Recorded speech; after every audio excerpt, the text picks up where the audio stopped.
Hi friends, welcome to Anusri channel. అందరూ ఎలా ఉన్నారు? అందరూ బాగున్నారు అనుకుంటున్నాను. మరో కొత్త వీడియోతో మీ ముందుకు వచ్చేసాను. రొటీన్ స్టైల్లో కాకుండా డిఫరెంట్ స్టైల్లో దొండకాయ కారం ఎలా చేయాలో చూసేద్దాం. స్టార్టింగ్ వీడియోలో చూపించినట్టు దొండకాయలు తీసుకొని వాటిని నీట్గా కడిగి స్టార్టింగ్కి ఎడ్జెస్ కట్ చేసుకొని 4 పార్ట్స్ కింద కట్ చేసి ఒక పక్కన పెట్టుకోండి. అలాగే స్టవ్ వెలిగించి స్టవ్ పైన ప్యాన్ పెట్టి ఆయిల్ దానికి రోస్ట్ చేయడానికి ఎంతైతే అవసరం అవుతుందో అంత ఆయిల్ వేసుకొని హీట్ అయ్యేంత వరకు వెయిట్ చేసి వన్స్ ఆయిల్ అనేది మనకి హీట్ అయిన తర్వాత మనం ఆల్రెడీ కట్ చేసి పెట్టుకున్న దొండకాయల్ని ఆయిల్లో వేసి మధ్య మధ్యలో మనం కలుపుతూ రోస్ట్ చేసుకోవాలి. అది మనకి లైట్ బ్రౌనిష్ కలర్ వచ్చేంత వరకు వీడియోలో చూపిస్తున్నట్టు మధ్య మధ్యలో మనం కలుపుతూ ఉండాలి. లైట్ బ్రౌనిష్ కలర్ వచ్చిన తర్వాత వీడియోలో చూపిస్తున్నట్టు ఒక బౌల్లోకి తీసుకొని ఒక పక్కన పెట్టుకోండి.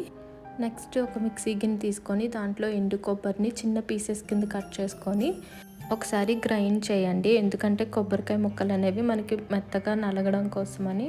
తర్వాత అదే మిక్సీ గిన్నెలోకి కొంచెం వేరుశనగపప్పు, కొంచెం జీలకర్ర, కొంచెం కారం. ఇక్కడ ఏంటంటే కారం కొంచెం స్పైసీలా ఉండేలాగా తీసుకోండి. తర్వాత కొంచెం జీలకర్ర యాడ్ చేసి ఒక 10-15 వెల్లుల్లిపాయలు, తొక్క తీసిన వెల్లుల్లిపాయలు యాడ్ చేసుకోండి.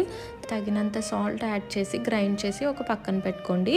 తర్వాత స్టవ్ వెలిగించి ఒక ప్యాన్ తీసుకొని 1 టేబుల్ స్పూన్ ఆయిల్ వేసి పోపులు దానికి తగినంత తీసుకొని అవి లైట్గా రోస్ట్ అయిన తర్వాత ఒక 2 ఎండుమిర్చి వేసుకున్న తర్వాత ఆల్రెడీ మనం ఏదైతే గ్రైండ్ చేసి పెట్టుకున్నామో ఆ పౌడర్ని వేసుకొని కొంచెం వేయించిన తర్వాత ఆల్రెడీ మనం రోస్ట్ చేసి పెట్టుకున్న దొండకాయల్ని దాంట్లోకి వేయాలి. వేసిన తర్వాత లైట్గా కలుపుతూ ఉండండి. ఎందుకంటే ఆ కారం అనేది దొండకాయలకి మంచిగా పడితే మనకి టేస్ట్ అనేది బాగుంటుంది. స్టవ్ ఆఫ్ చేసి ఒక గిన్నెలోకి సర్వ్ చేసుకోండి. అంతే, ఎంతో టేస్టీగా ఉండే దొండకాయ కారం రెడీ అయిపోయింది.